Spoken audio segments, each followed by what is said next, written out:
So I'm Tiffany Gingrich. I'm very grateful to get to share this information with you today.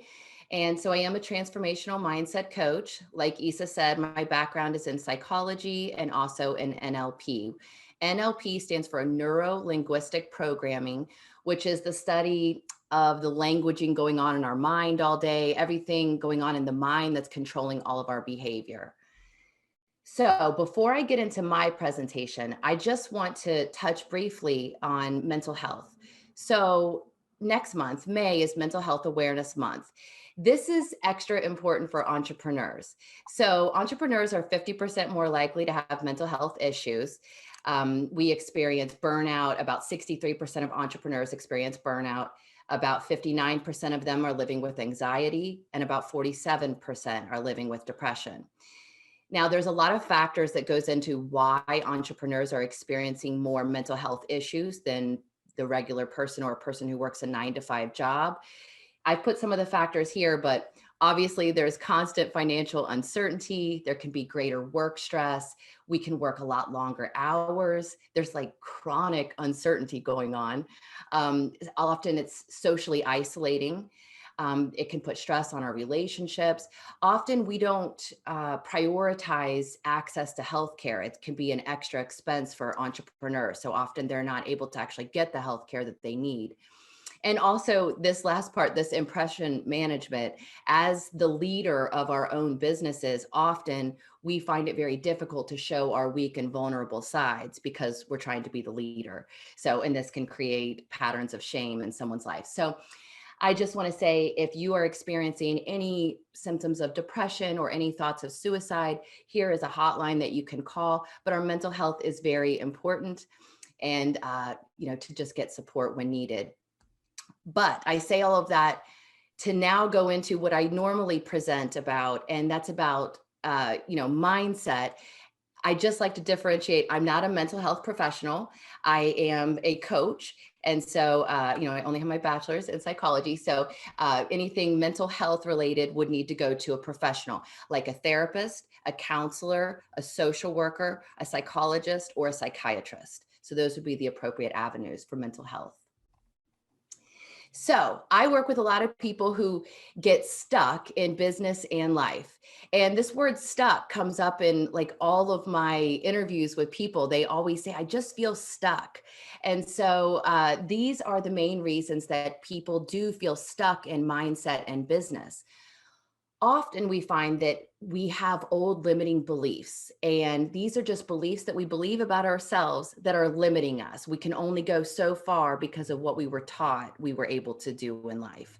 And I'll get more into that in a minute. We often have a lot of inner conflict going on. We don't have clarity on what we really want to create more of in our lives. So we're just kind of floundering around feeling stuck. Often we have unclear goals, and this can be in business and in life. When we get clear on our goals, we're often able to move the needle on some things. Often we're all not focused on what we want in life. We have been taught to focus on the problems going on in our lives, in our business. We talk to everyone about, I have this problem and I have this problem. We're just always thinking about how to problem solve instead of focusing on what we actually want to be creating more of. And then the last one, often we just don't have a real plan. We don't even know what we want to create more of. We're not even really sure on where we're at right now. So it's really difficult to make a plan to get from A to B when we're not even really sure what's going on there. So when I talk about limiting beliefs, a belief it's just a feeling of certainty that we have about what something means in our life. A belief can be something that we've just repetitively thought over and over and over. We believe it to be true. Now, it can be true, and sometimes it's not true, but it's the belief that we hold about it. And I'm going to start talking about some of our patterns of thinking. So these are the 6 major false beliefs that everyone is walking around with. Now, everyone wears a mask and they're not talking about this, but these are the main ones that people are feeling inside each day. So you can see this little horse or this car here. I used to I hear some noise. I'm not sure if that's me, so let me know. But this back in the day when we had horse and buggies and when we first got cars, how it went was we had these really deep grooves in the road. And when you try to take that car, that horse and buggy off the track, it was really difficult. I like to talk about that in relation to the mental looping we've been doing our whole lives. So these thoughts over here, this I'm not good enough, I'm not worthy, all of these are the primary false beliefs that people feel. And we've looped on them for so many years of our life that we just believe that they're true. The other aspect of this is we then spend an entire lifetime trying to prove to everyone else in our actions that, see, can't you see I am good enough? See, can't you see I'm worthy? Look, my business is doing well. Can you see I'm capable? So we spend a whole lot of energy and focus on trying to prove to everyone else that these things are not true about us. But one way that you can look at this and know that these are not true about you is these are false beliefs. And one way you can know that they're false is if you've ever been around a brand new baby that's born, and you know the specialness of that, and when you're around them, there's no part of us that thinks, wow, this baby is not good enough, or a baby is good enough, a baby is worthy of our love, a baby is significant, the baby is perfect, even if it has flaws, it's perfect to us. And the baby, of course, the baby belongs. And if we can look at a baby and think that, why would we be any different? Why would we not be good enough, and things like that? So that's one way we can look at this. This is how it plays out in business, though. So in business, it's often, I'm not good enough to put myself out there. Often we have imposter syndrome, which I could do a whole presentation on that. You can ask me about it later if you're interested, but often we think I'm not worthy of charging for our services or for our time.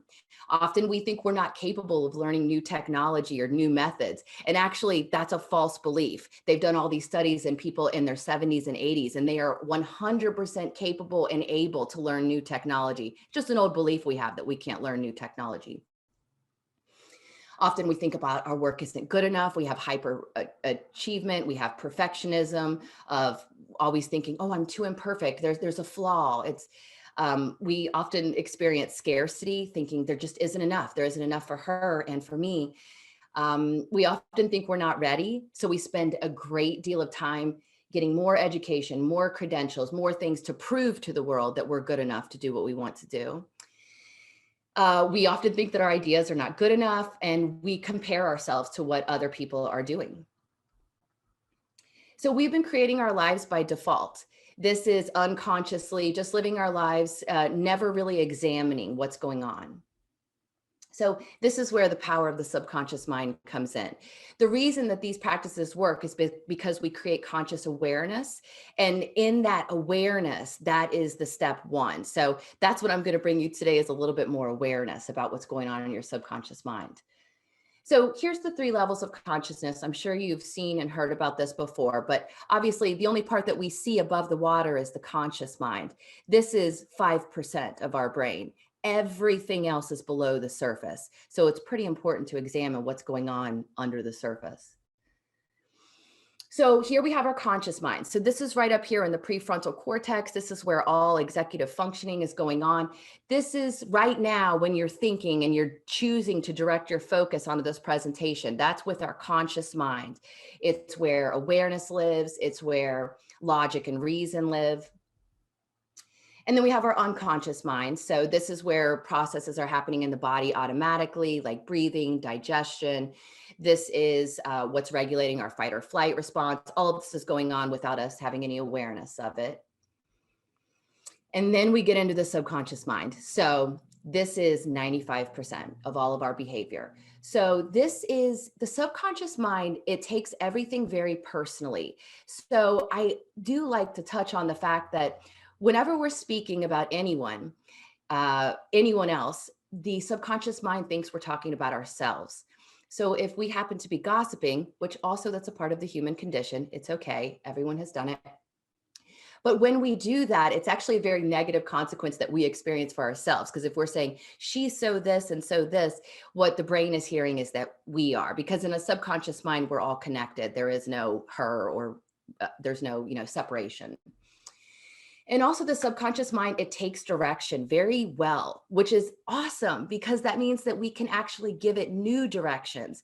We were given directions our whole life on what was put into the subconscious mind. And now when we start to get in there and do some affirmations and some different things, the subconscious mind, it takes it in as truth. It's very easy to work with. You can reprogram your subconscious mind. Some people call it a dutiful soldier. It's, it'll do what you tell it to do, which is awesome. So we had a mental software created in childhood. And so what that looks like is prior to age 7, our brains, every day, our brains were in a theta hypnotic state, which now as adults, we're only in that state when we first wake up in the morning and right before we go to sleep at night. That's why our brains are the most powerful, most open to suggestion, right? First thing in the morning and right before we go to sleep, because of the brain waves that we're in. But when we were in theta hypnotic brainwaves up until age 7, everything that we saw, everything we experienced, everything that was told to us about ourselves, about our place in the world, about what was expected of us, we took all of that in as truth, whether it was true or not. We took that in as truth. And the crazy thing is, as adults, we're all walking around with that same programming. We're not talking about that, but that's the programming that we're walking around with. And the beautiful part is that we can choose to create new programming. So that's like the gist of what this work does. So I'm going to touch just for a minute on some brain science. I also just want to say there were a few documents that were sent out to you guys. One of them is just asking some questions, getting you to dream about what kind of outcomes you would like to create in your life. One is talking about the old beliefs that we have and how to replace them with new beliefs. And one is on brain science. So I'll just briefly touch on it here. You can read more on the documents. But the reticular activating system, it's also called the RAS, this is what's controlling the subconscious mind. So when we first start to wake up in the morning, the reticular activating system, it starts to come awake and it starts to look around, and all it's doing all day long is looking for evidence that what you already believe, that it's true. Whether it's a real truth in life or not, it's just looking to prove that we're right. It just wants us to be right, because if we can predict if we're right or not, then that means safety for us. That's back from our ancestral days. I'll talk about that in a minute. But how it works is it's filtering in 11 million bits of information is coming in per second to our brain. Now the brain can only handle 50 bits. So we go from 11 million bits down to just 50 bits, no million there. So the way that it filters all of that information down is it deletes, it distorts, and it generalizes. It's only looking for information that matches what you already have in your mind. So something happens in our life, the brain says, no, we're filtering all of that out. We're only going to allow this little bit in, the little bit that matches. So let's say maybe you have a belief about yourself that things go wrong all the time for you. If anything can go wrong, it would happen to you. Well, then as soon as you begin to wake up in the morning, the brain is going out and searching for evidence that that's true. And it's saying, see, look, that person cut you off. See, bad things happen. Like it's just looking for evidence of what you already believe about yourself, your business, your life, that it's true. And another example of this is if you've ever thought about, I finally decided what kind of car I want to get, what my dream car is. And maybe you start doing a little research on it. Let's say it's a white Tesla. And so you start learning about white Teslas. And the next day you go out onto the road and it's like there are white Teslas everywhere. And you may wonder, well, were these always here? Well, they were. It was just your brain was not looking for that. And now that you have the internal picture into your mind about white Teslas, the brain is going, oh, wow, another one, another one. So that's why it's really important what we put into our minds. When we begin to challenge our beliefs, our lives begin to change. Often people have went their entire lives and never even thought once about examining the beliefs they have. That's why this work becomes pretty powerful for people. So the brain is neuroplastic, and what that means is it's changeable. We can change our brain patterns. We can change the neural pathways. And the way that we do that is through repetition. So when we talk about these things that I'm going to talk about affirmations or vision boards or meditation, things like this, it's through repetition of putting the new thoughts into our mind. That's how we create the new neural pathways. You can create new thoughts that way. So now let's talk just a touch further about the subconscious mind.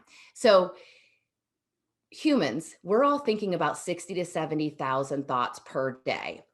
And the deal with that is about 80 to 90% of them are actually negative. So you may not be aware that you're thinking all these negative thoughts all day long, but this is just the human condition.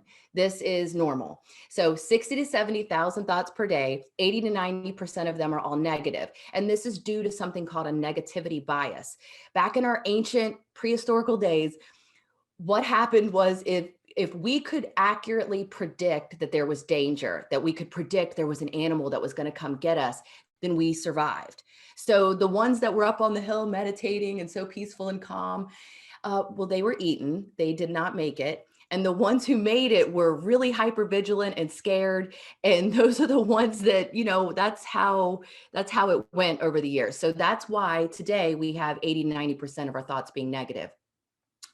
So now that we know about how many thoughts we have per day and how many of them are negative, here's the kicker.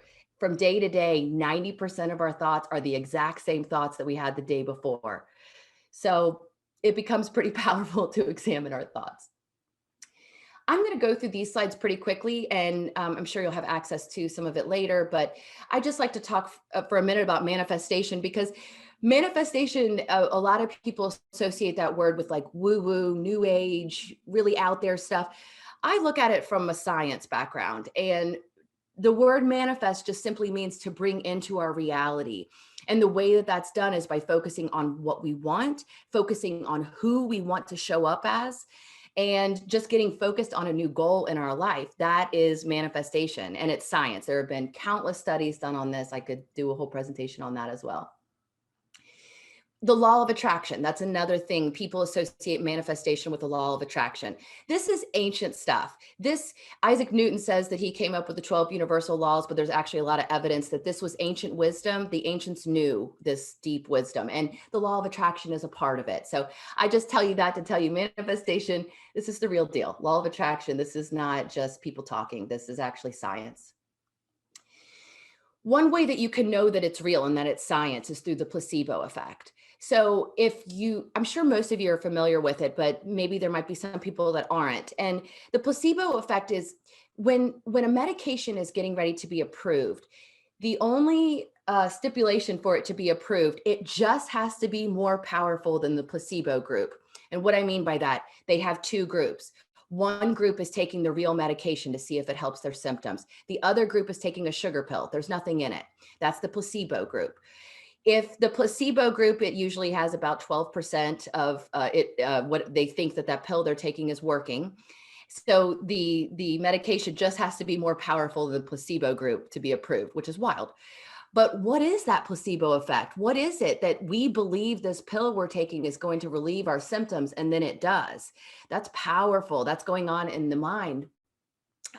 Back in World War II, they ran out of morphine for all of the soldiers, and they just put saline in. And do you know that the soldiers did not complain about pain? Because they believed they were getting morphine. They've done all these fake surgeries on people, removing cancerous tumors, and they've had spontaneous remissions. This is a scientific study. People all over the world, the placebo effect, you're going to start hearing more and more about it because they're now putting more money into the research behind it. But the point of it is it's all about that patient's belief. And the point of it is you are the placebo in your life. We can harness the power of that. So that's why I talk about the subconscious mind so much. So I'm not going to say many of us, humanity has an addiction to negative emotions. Just like I said before, the ancient days, that's who lived, was the ones who were thinking, accurately predicting that danger was coming. Well, we've created an addiction to negative emotions. It's even more so in America. We have digital wellness addiction, we have addiction to our screens, and not wellness. And having that, we have this addiction to negative emotions. So what happens is our brains and our bodies get really used to the sudden amount of adrenaline, cortisol, stress hormones that come into our body. You know that feeling when you sense that sense of urgency in your business, and you're like, oh no, I've dropped the ball, I need to do something really quickly. You may find that you have an addiction to that, of making this over busyness. That's a stress response. That's us putting ourselves in a habitual cycle of feeling stressed every day. Often we feel that we need that stress to propel us. We feel depressed, sad, bored if we don't have these stress hormones. So anyways, there's this whole work about reprogramming, and we can experience more positive emotions than negative. It just takes a small amount of work. And so that's the work that we're doing here today. I like to touch on stress because we're entrepreneurs and we have more of it than most. So this completing the stress cycle, this is a newer, it's a newer neuroscience that has came out recently, and what they found, and this is all evidence based, and what they found is that back in the ancient days, they were able to release their stress pretty quickly and complete the stress cycle. And the way that they did that, so let's say they were chased by a saber-toothed tiger and they got away, but they sweat so much from running, they're able to just shake it off and move on with life. Well, not today, and not Americans. We live with accumulated stress from day to day to day. It accumulates in the brain and it accumulates in the body.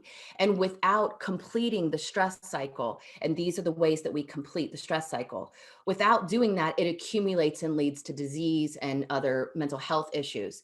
So we want to be completing the stress cycle. So if you're feeling a little ampy and a little bit of stress in your workday, it can be very helpful to remove yourself and to just do one of these activities. So physical activity, all that matters is we break a sweat. That can be a brisk walk around the block. Getting creative, doing some writing, drawing, painting, anything. Laughing, deep belly laughter will completely complete the stress cycle, give you a nice reset to your nervous system. Crying. I have my go-to videos that I will pull up and watch to just be able to shed a tear or two when I'm like, hey, my stress cycle needs to be completed. It's a little crazy. Hugging for 20 seconds. So if you've ever hugged and counted 20 seconds, you'll be like, wow, that's really a long hug. But that's actually what it takes to reset the nervous system. So whenever my son gets to my house, I'm always like, bring it in. And we do our long, long hug because we're resetting our nervous system. And also deep breathing. So once we change our internal state and we're not so focused on the external and getting approval from everyone and proving to everyone that we're good enough and our business and all that, then we don't need that external world to feel the joy and to feel gratitude and feel peace. We can cultivate those things within us on our own. So here are some of the most common beliefs that are holding people back in their business.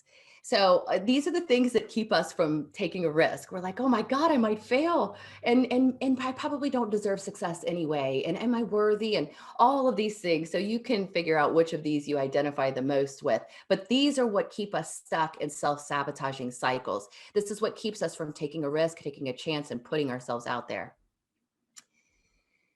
So, once you recognize the beliefs you've been living by, then you have the ability to change that belief. I mean, it's very powerful that we can change our beliefs. I mean, thank goodness. We can choose who we want to be, what we think, and how we feel. We're already choosing in our lives today. We're already choosing how we think, how we feel, how we act. But kind of, it's very empowering to know that we're actually choosing it. So we could choose something, better if we don't like what we have. And this is basically the how that we do this work. It begins with awareness, just having awareness. Wow, my brain has been thinking about negative things for the past 30 minutes. How interesting. Just having awareness is step one. We then turn the focus on how we want to create more of what we want in life. We don't want to think so much about everything going wrong and what we don't like and who's bothering us and all of that. We want to turn our attention to, and I want to create more of this. Meditation. I bring up meditation with every client I've ever worked with because it's one of the best ways we can access the subconscious mind. We have to get really clear on what our goals are. Once we get clear on our goals, it's much more exciting and easy and effortless to move towards them because we're excited.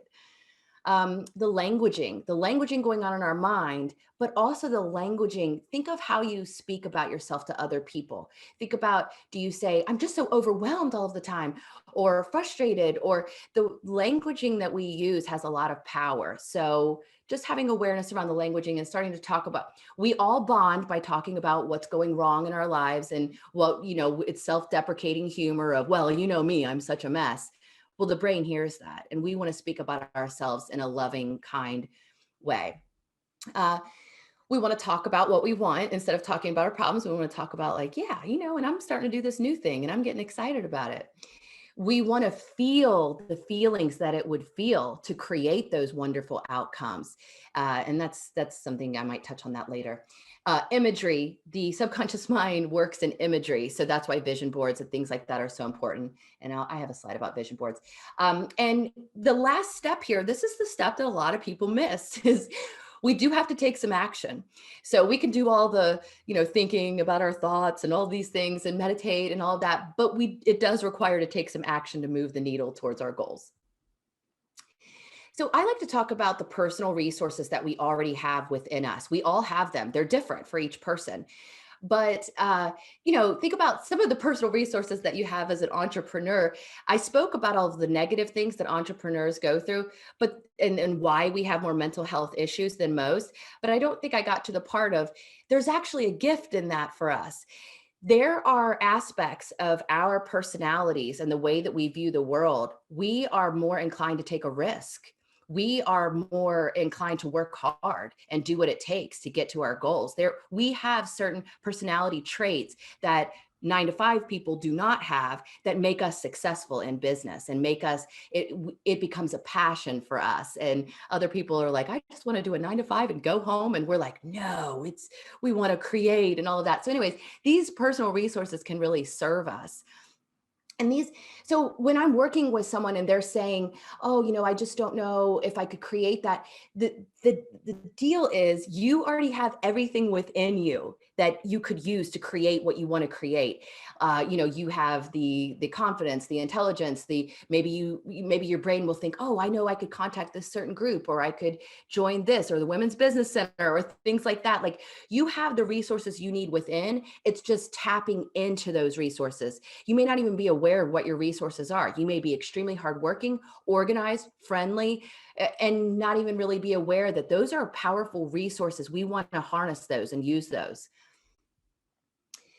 Also, having accountability in our lives. So as entrepreneurs, often we're working alone and nobody knows what's going on but us. And we definitely want to pull in other people into our life, other people in the same business as us, other entrepreneurs, friends, coaches, support, and also the power of this community. This is a very powerful community we're a part of. So yeah, having any sort of accountability, it absolutely helps people reach their goals much better. And then we have here, this is my favorite because I'm all about living in the growth zone. And growth zone is high risk, but we're entrepreneurs. We're not too afraid of some high risk. But in high risk comes high reward. A lot of people like to stay over here in the comfort zone. And, this is low risk, low reward, but it's safe. Even if you're miserable every day, it's comfortable because it's predictable. The subconscious mind says, yeah, I know what this day will have. We're good with it. It's okay. Even if it's grumpy and not feeling good about your mindset or any of that, it's predictable. So we're very comfortable with it.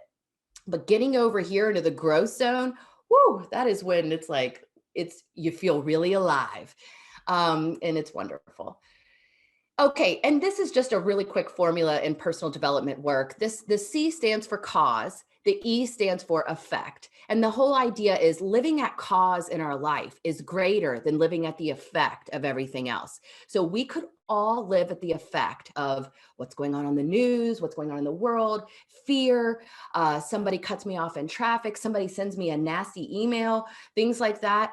We could be blown by every little thing that comes into our life. Or we can choose to live at cause in our life, knowing that we are in charge of how we think, how we feel, how we act. Nobody can really mess with us when we're living at cause in our life. So this is a very empowering formula that normally I talk about it a bit more, but that's good for now. So I can get through this content. And so we're deciding who we show up as in life. You may have been showing up for so long as this one person, and you may not like it. You may not like the identity you've created for yourself. Often entrepreneurs find that their identity with their business is intertwined. So if the business is doing good, we say, I'm doing good. If the business is doing bad, we say, I'm doing bad. And so we want to have our identity separate from our business. It's myself, Tiffany, and then there's my business. It's not, intertwined as far as our identity. And these are just some choices that we all are making, but these are some choices that are really powerful people can make each day, and you can go through them. I'm sure the slides will be available after also. So I want to stop right here and ask if anybody has any questions so far, if there's any questions in the chat so far. Isa? Yeah. Yeah. All right, so this will be a time for questions. We don't have any questions in the chat. We did have a little bit of manifesting in the chat. People talking about what type of cars they want. I personally would like a black Porsche, so that's what I'm working towards. But anybody who has any questions, remember, this is the time to ask questions about what you got going on in your business. As we said, Tiffany is a transformational life coach. You heard her credentials, so this is the time to get some free game, as they call it. So if you have any questions, please feel free to unmute yourself and ask Tiffany directly.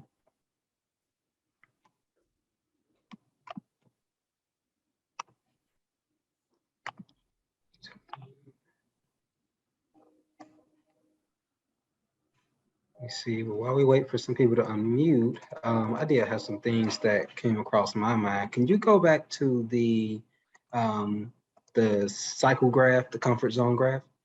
Excuse me. Yeah, so one thing I noticed, how many, and you could just by a show of hands, how many of you may not be in a comfort zone, but find yourself in like that learning zone? That may be like the strategists among us, where we find ourselves constantly strategizing and planning about what we want to do or what new products or concepts or services we want to offer in our business, but we never really get past that phase. So for people who may get stuck in like that learning zone, I'm one of those people. I'm very much a strategist. How do we get past that, Tiffany? How do we get past that learning zone into the growth zone?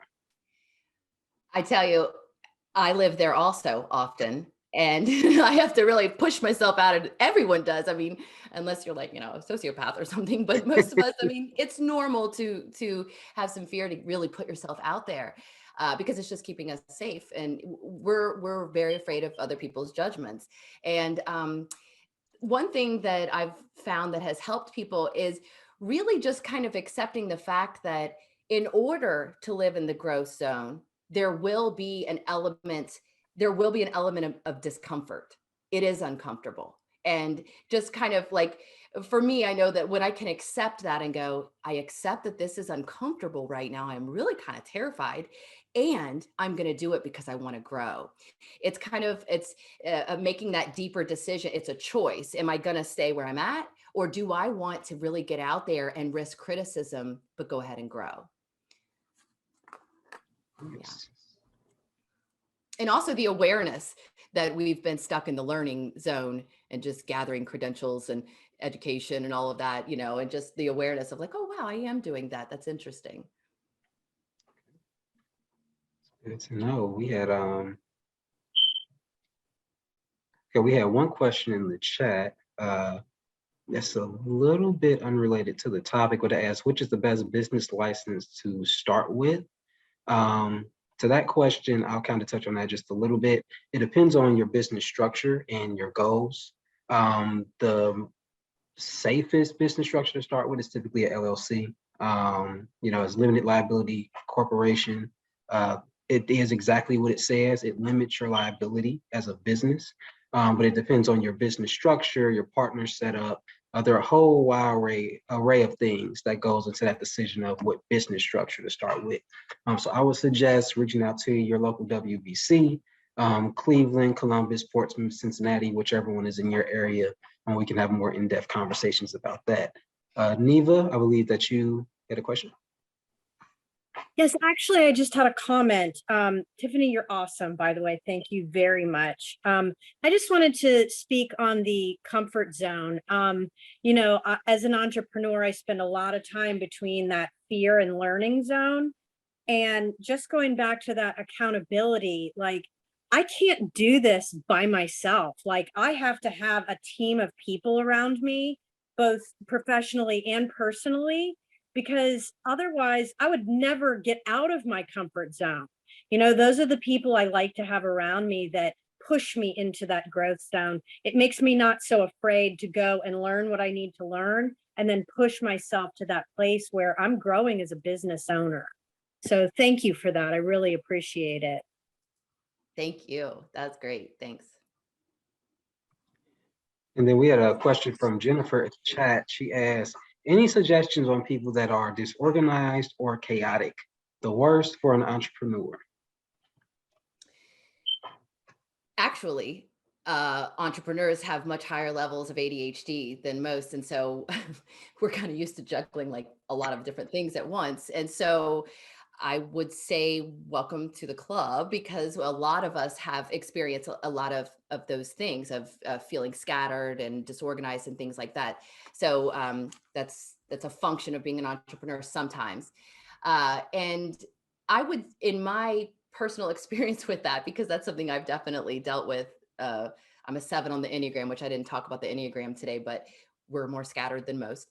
And like Neva had spoke about having accountability, one. So, working with a coach that can help you with organization. I worked with a coach that helped me with my business organization.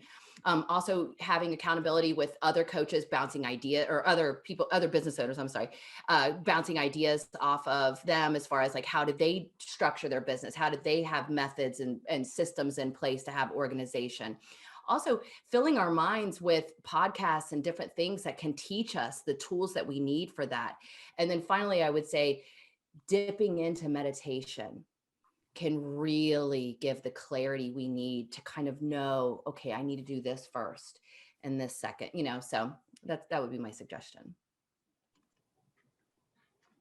And then we had a question from Terry. Can you tell us more about conquering objectives in the growth zone specifically? Well, I guess there might be not, it's not very clear what I'm talking about there, but basically, wait, what's the question, I guess, is, so tell us more about Yeah, conquering how to conquer objectives. So once you've conquered the objectives, how to conquer them. Terry, if you want to give a bit more context, you can feel free to unmute Yeah. and ask your question directly.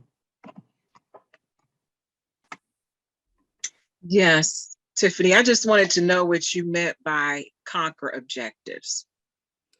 Oh, actually putting ourselves out there and finishing the task that we've been talking about for a long time, that we wanted to take on this new project, actually taking the action steps to make that happen.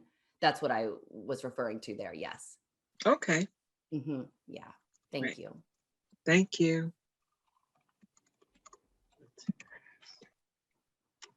And then were there any other questions? Let me go back to the chat really quick. I have a question. When you were talking about setting goals, how do you make sure you do not over set goals in terms of things that you want to accomplish? Do you find that there's a certain level manageable? Now, there's SMART goals. I'm sure a lot of people here have experience with, SMART measurable goals. So there's that way to look at goal setting.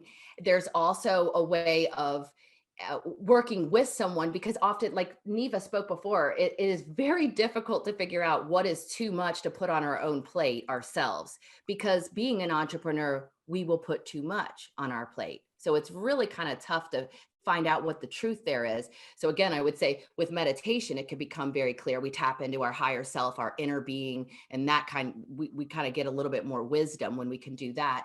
So I would say those things. But in my experience in doing habit change and doing reprogramming the subconscious mind, all of that, it's starting small.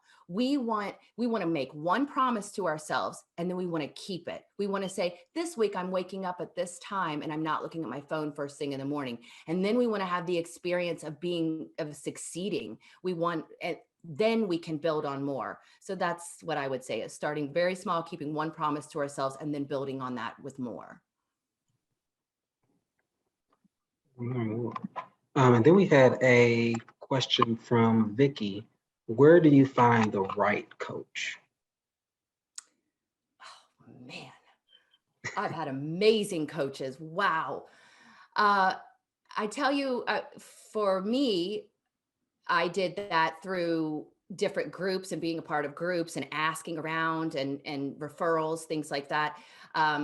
You can also, do Google searches and just see whose website resonates with you, because each coach has spent a lot of time on their website making it very true to themselves. So you could do it that way. But in my experience, I feel like referrals are such a great way. If somebody that has had a good result from working with that coach, and then, you seeing if they're a good fit for you. But I would say shop around and try to find one that just feels like a good fit for you. Also, anyone doing some coaching with you is going to be helpful, because it's not us by ourselves. So even if it's someone maybe newer or very affordable or something like that, that would be better than not having anyone. So in my experience, it's just the power of two people instead of one. It's very powerful. All right. I think we can continue with the presentation. Okay. Okay, so I'm almost finished, but I do want to talk about habits. So habits are extremely important. You can look at a person and kind of know what their habits are. It's a little bit, clear. It kind of shows on the outside what our habits are. But you can look at a person's life and you can know what kind of habits they have. So high level top CEOs, they have 24 hours in the day. We have 24 hours in the day.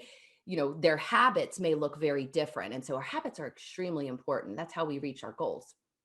So just having some awareness around, well, what are your daily habits right now?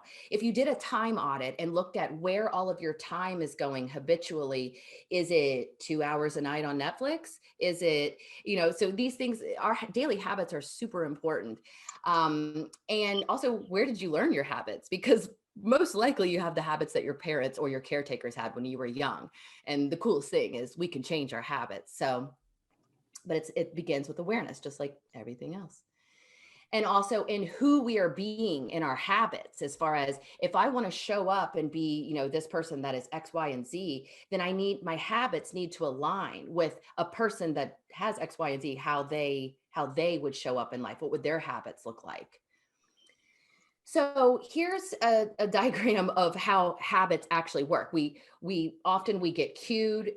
For example, there's Oreos on the counter and we walk by. We're not in the mood for Oreos. We're not even thinking about Oreos, but we walk by and our brain sees the Oreo. And so we're cued, and that triggers the craving, and the craving keeps going until we actually have the Oreo. We get what we wanted, which was a little bit of dopamine. And then the cycle just begins again. That's why we want to have healthier habits. We want to make them really easy for us. So for example, to offset what I just said about the Oreos, if a person has healthy produce washed on their counter ready for them, their brain is cued by that and goes, oh, you know what, I do want to pick that up instead. It's just all about dopamine, our habits.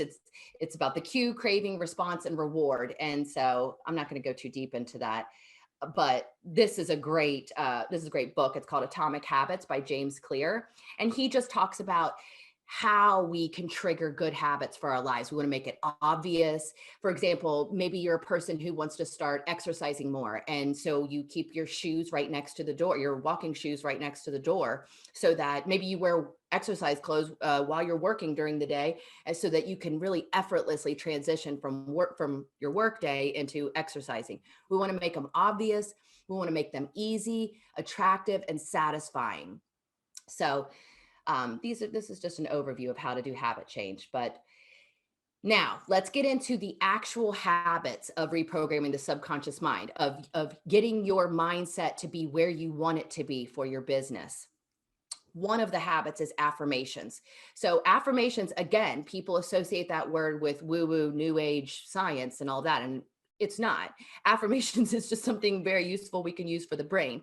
So an affirmation is I am, and then whatever comes after that, that is an affirmation. There's a lot of people talk about affirmations in all different ways, but the true affirmation is I am, and then whatever word you're trying to put in there. And so there are so many ways that we can do affirmations. We can talk about it. We can write affirmations. We can have them hanging up all over our house. We can listen to things that are putting those positive affirmations into our mind. But I will say, so I help my clients do some self-hypnosis. So hypnosis is the most powerful way to change your mind, but self-hypnosis is even more powerful. So I have all of my clients use in their phone, their voice memo app, and they get in there and say their affirmations or record their affirmations, and every morning and every night they listen to their affirmations. Powerful. That repetition can powerfully reprogram the mind. Another thing is visuals. So the subconscious mind thinking in pictures all of the time, it uses imagery. So that's why vision boards actually work. They're not just some out there concept, silly thing. These are just things that work. So vision boards work by, we place that picture into our mind, just like we talked about the white Tesla. We place that picture into our mind. The brain isn't going to go out and look for evidence. So if you put a picture on there of you succeeding in business, whatever that looks like for your line of work, then your brain is going to go out and say, let me find, oh, you know what, it's looking similar to that success. It's going to find evidence for it, and it's going to create better situations for you to achieve those things.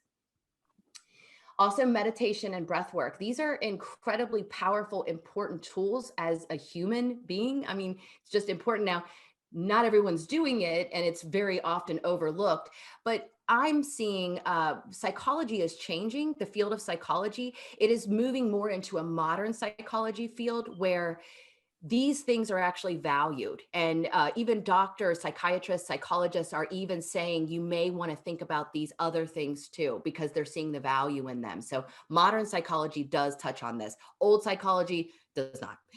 And I just put some of my favorite meditations here, different people. And this Ho'oponopono is an ancient Hawaiian meditation. This company down here, the Mindful Movement, they put brain waves into their meditations. They're wonderful. I love them. And a habit of gratitude. So it's very important that we feel the feelings of gratitude each day. Gratitude is a supercharger for personal development. So whatever you're working on, if you want to move the needle even further, practice some gratitude. There's countless scientific studies on the benefits of gratitude. Again, not some weird concept. This is real science. Side note, I won a speech competition in New York with the CUNY school system. And I believe that the reason I was the winner was because of the topic I picked. And the topic I picked was the ancient art of gratitude. And who doesn't love gratitude? So anyways, there's many different ways that we can do it. We can write things we're grateful for. We can talk about it to our friends and our people about what we're grateful for. We can express gratitude. We can write letters to people and tell them how grateful we are. There's just so many. We can stop and savor for 20 seconds each thing on our gratitude list, like, oh, I am really grateful for that. There's so many methods that we can use gratitude with. And so all of these habits, I've given you a lot, but the gist of it is, one way that you can put all of this together is to just have a very small morning routine that has a few mindset things in it. I'm talking 5 to 8 minutes a day here.